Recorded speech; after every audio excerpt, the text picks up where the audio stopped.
Keith Bridgman was alone in his room when he closed his eyes. The morning medical rounds were over. Lunch had been delivered and eaten and cleared away. Other people's visitors had clattered along the corridor in search of relatives and friends. A janitor had swept and mopped and hauled off the day's trash. And finally a little peace had descended on the ward. Bridgman had been in the hospital for a month, long enough to grow used to its rhythms and routines. He knew it was time for the afternoon lull. A break from getting poked and prodded and being made to get up and move around and stretch. No one was going to bother him for another 3 hours minimum. So he could read, watch TV, listen to music, gaze out of the window at the sliver of lake that was visible between the next pair of skyscrapers. Or he could take a nap. Bridgman was 62 years old. He was in rough shape, that was clear. He could debate the cause, the kind of work he had devoted his life to, the stress he had suffered, the cigarettes and alcohol he had consumed. But he couldn't deny the effect. A heart attack so massive that no one had expected him to survive.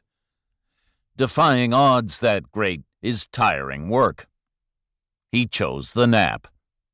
These days, he always chose the nap. Bridgman woke up after only an hour. He was no longer alone. 2 other people were in the room with him.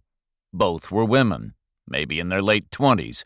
They were the same height, the same slim build.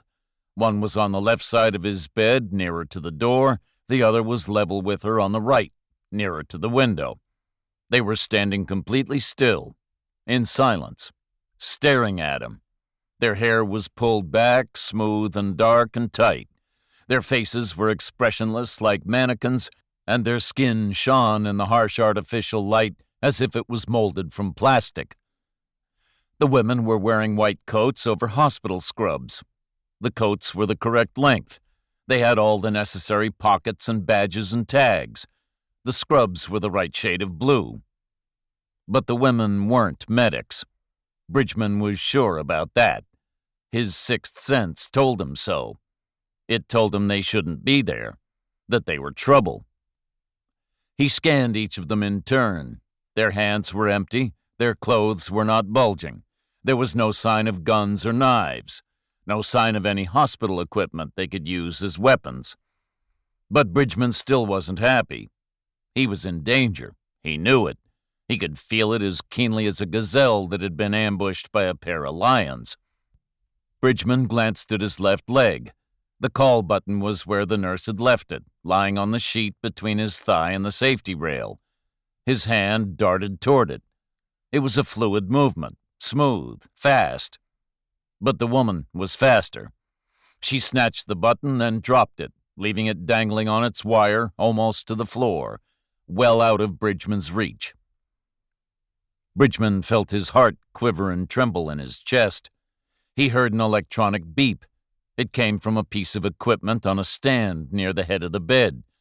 It had a screen with a number in the center of the top half and 2 jagged lines that zigzagged across the full width of the lower half. The first line showed his pulse. It was spiking wildly. Its peaks were surging closer together like they were chasing one another. The number showed his heart rate. It was climbing. Fast. The beeps grew louder, more frequent. Then the sound became continuous, insistent, impossible to ignore. The number stopped rising. It began to flash. It changed direction. And it kept going down until it reached 00. The lines flattened out. First at the left of the screen, and then all the way across, until both were perfectly horizontal. The display was inert, lifeless, except for the desperate electronic howl. It told of total cardiac failure. But only for a moment. The second woman had grabbed Bridgman's right wrist when the alarm began to shriek. She had yanked a square blue clip off the tip of his index finger and attached it to her own. The screen flashed twice, then the sound cut out. The heart rate started to climb. The 2 lines began to tick their way from left to right. To keep listening to this audiobook, I've left you a link in the description so you can do it, at no cost thanks to Audible's 30-day free trial.